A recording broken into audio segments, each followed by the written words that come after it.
छत्रपती संभाजीनगर जिल्ह्यातील वेरूळ येथील देश-विदेशातील भाविकांचे श्रद्धास्थान असलेले 12वे ज्योतिर्लिंग श्री घृष्णेश्वर मंदिराचा प्राचीन सोन्याचा कळस गेल्या 6 ते 7 महिन्यापासून वाकड्या झालेल्या व कोसळण्याच्या परिस्थितीत होता।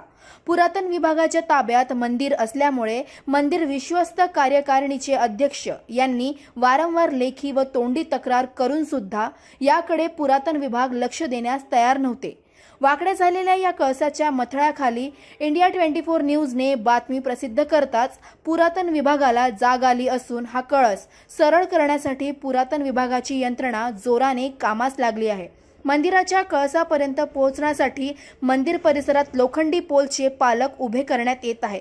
या कामासाठी पुरातन विभागाचे राजेश वाकलेकर, मंदिर विश्वस्त कार्यकारिणीचे अध्यक्ष सुनील जोशी, चंद्रशेखर शेवाळे, योगेश विटखेडे, योगेश टोपरे हे विशेष लक्ष देत असून घृष्णेश्वर मंदिर विश्वस्त कार्यकारिणीने इंडिया 24 न्यूजने बातमी प्रसिद्ध करताच पुरातन विभागाची यंत्रणा कामाला लागल्यामुळे इंडिया 24 न्यूजचे विशेष आभार मानले आहे।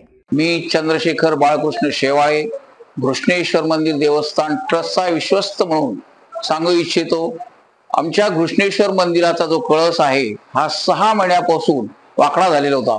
आम्ही वारंवार पुरातत्व विभागाशी संपर्क साधला होता, परंतु ते त्यांचं दुर्लक्ष करत होते।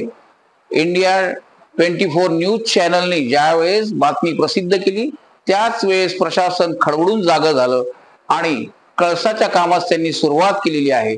तो सोन्याचा कळस असून त्यापासून दुर्घटना घडू शकत होती। याकरिता इंडिया न्यूज चॅनलने जी बातमी प्रसिद्ध केलेली आहे त्यामुळे काम लवकरात लवकर पूर्ण होईल। इंडिया 24 न्यूज चॅनलचे खूप खूप धन्यवाद।